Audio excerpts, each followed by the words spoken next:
In an undisclosed date between 2015 and 2016, Israeli military officials detected disruptions in the function of Israel's air defense system Iron Dome. The details of the malfunction the system suffered were not made publicly known. In contrast, its impact was more than evident as members of Hamas's military unit, the Is-ad-Din al-Qassam brigades, exploited the Iron Dome's malfunction and launched attacks against targets in Israel. Remotely accessing and disrupting the function of such an advanced weapons system, whilst bypassing Israel's cybersecurity measures, could only point to one direction: a highly competent actor with infiltration capabilities of potentially catastrophic impact on Israel's military and civilian security. Facing this scenario, military personnel proceeded into reassessing Iron Dome's security firewall and launched an operation to collect any digital evidence that could lead back to the perpetrator.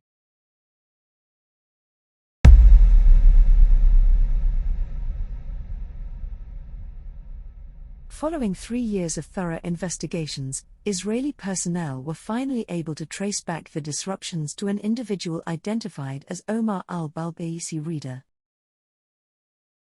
Born in 1991, Omar graduated from the Computer Science Programming Department of the Islamic University of Gaza. Early on, Gaza's officials noticed his talent in computer science, and during his studies, he produced a hacking software for Gaza's Interior Ministry that could infiltrate cell phones operating on Android. Already at the age of 24, Omar stood out as a highly capable young scientist, able to breach the security of a renowned military air defense system, raising his profile as a hacker, and proving his worth in the ranks of Hamas. However, his talent attracted the attention of a much more potent adversary: Israel's intelligence service, the Mossad. Mossad agents assessed Omar's abilities as highly disruptive, directly threatening Israel's security. But Omar was not viewed only as another threat to eliminate. His capture and interrogation could provide information on how he was able to bypass Iron Dome's security, and it could lead Mossad agents to other individuals assisting Omar. Ultimately, Mossad aimed to not only capture and interrogate Omar, but exploit his abilities to Israel's benefit.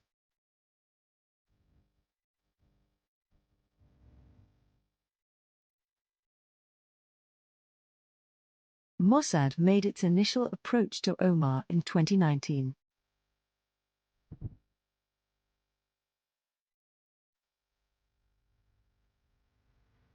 They offered him a job in a Norwegian software company.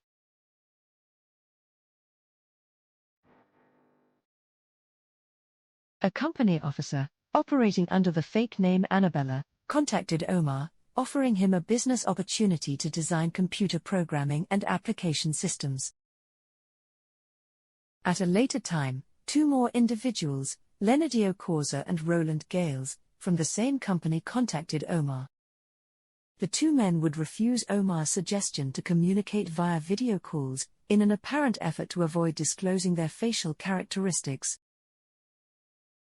In a last attempt to convince Omar to sign a contract with the company, the 2 agents offered him a job posting in the company's branch in Belgium, and sent him a signed Schengen visa invitation. However, Omar, suspicious of Israel's involvement, rejected the offer. Despite Mossad's failed attempt, Omar remained a priority target for Israel. Mossad's agents took merely a temporary step back to reassess the situation, and plan their next operational move.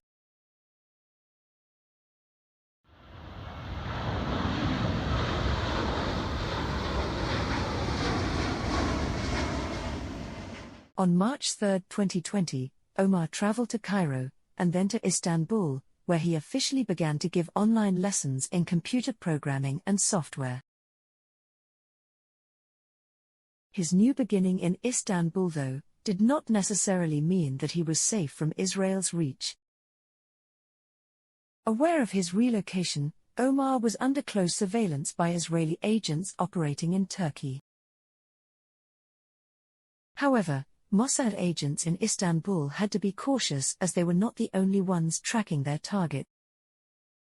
Members of the Turkish intelligence agency, MIT, were in contact with Omar. All intelligence agents operating in a foreign country need to strictly follow the rules of operational security to avoid detection and capture. Mossad agents were no exception to the rule, as Turkey's counterintelligence agents are on a constant lookout for agents of other countries, conducting operations on Turkish soil.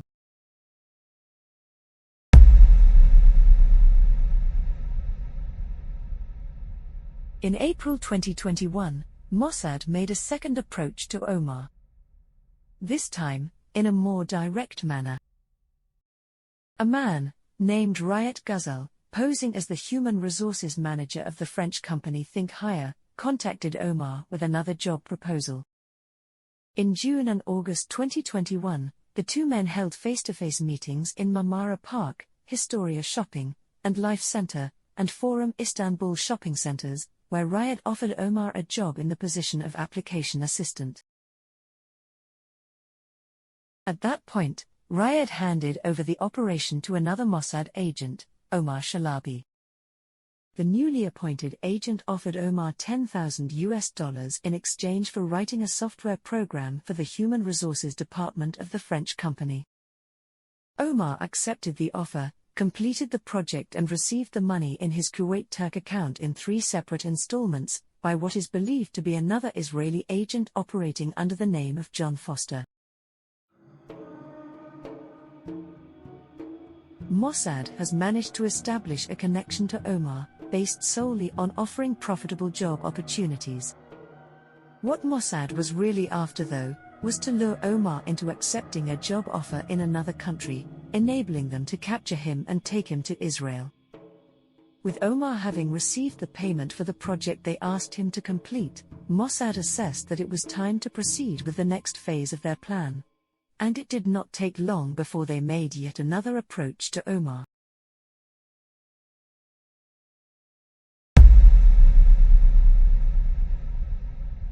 In June 2022, another male Mossad agent, Nikola Radonig, posing as a company representative, contacted Omar. Mossad had carefully crafted a job offer with one main objective: convince Omar to travel abroad. The offer included a contract for an Istanbul-based position, directly followed by a proposal for an overseas posting with a much higher salary of several thousands US. The dual offer had as a purpose to convince Omar to travel abroad, by leading his thought into comparing the high benefits of accepting the overseas post and the much less paid post in Istanbul.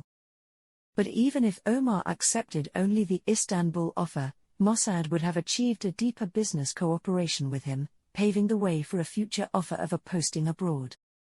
In the ideal scenario that Omar would accept the foreign-based job, Mossad's plan would advance to the last stage.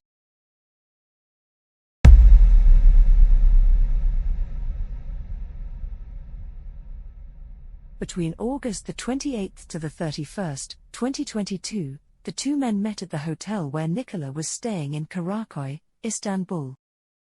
Nikola offered Omar a job posting in Istanbul with a monthly salary of $5,200.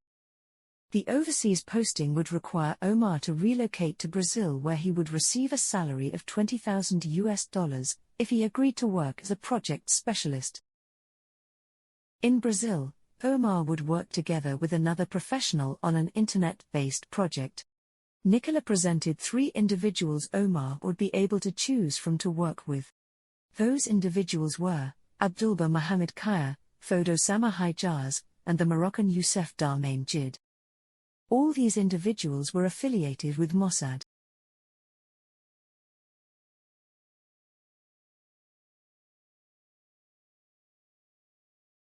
By making this offer, Mossad was setting the conditions for Omar's travel abroad, his abduction, and his eventual transfer to Israel. But Omar was not alone in taking this decision.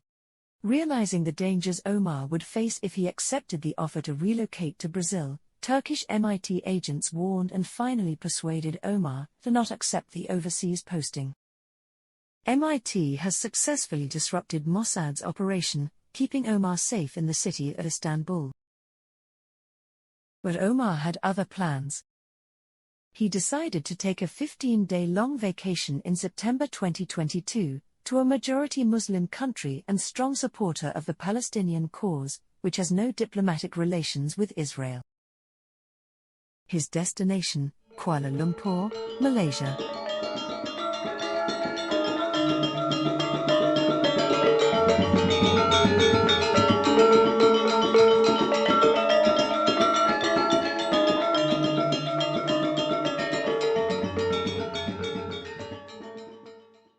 Kuala Lumpur would provide Mossad agents with a window of opportunity to execute an operation for the capture of Omar, away from the tight surveillance Turkish agents maintained around Omar in Istanbul. Increased freedom of movement though did not necessarily mean less operational risks, and Mossad assessed that it would be safer to not have its agents on the ground, but instead rely on locals, recruited to work for Israel. The operation would involve the deployment of 2 teams of 11 men in total, led by a woman, Nida Rahayu binti Zainel, recruited by Mossad in 2018. Nida Rahayu received espionage training in Europe, adding to her background as a private investigator and knowledge in business intelligence, and had traveled to several countries, including France, Thailand, Italy and the Philippines, as a Mossad agent.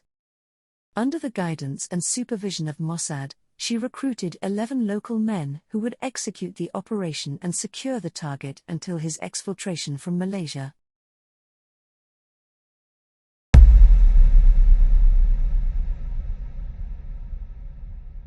Omar arrived in Kuala Lumpur on September 21, 2022. The operation for Omar's capture was initiated a week later, on September 28, 2022, after Omar met with a Palestinian friend, also a computer programming expert, and went to a shopping mall in the center of Kuala Lumpur for dinner. At 10:40 p.m., the 2 men left the mall and walked towards their vehicle. As they entered the vehicle, parked on Jalan Mayang, near Jalan Yap Kwan Seng, a short distance from the Petronas Twin Towers, a white multipurpose vehicle drove up to them.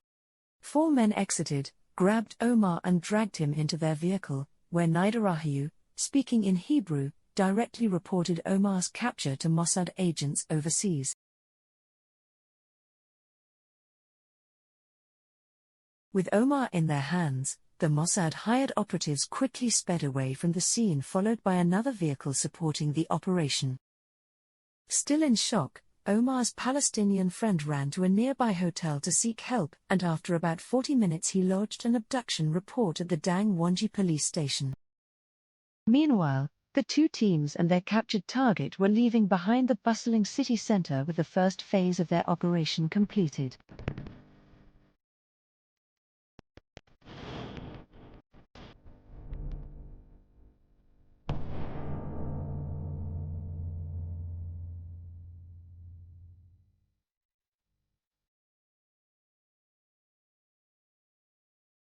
The 2 vehicles left the busy center of Kuala Lumpur and headed towards the Hulu Langat area in Selang Estate, where Mossad operatives had booked a chalet, set for the interrogation of Omar.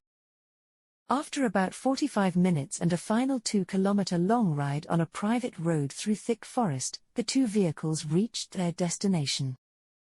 The chalet was located in a secluded area where other similar touristic establishments operate, deep in the isolation of the Malaysian forests. The nearest development to the resort Hotel Omar was taken to, was about 1 kilometer away, protected by indiscreet eyes and ears.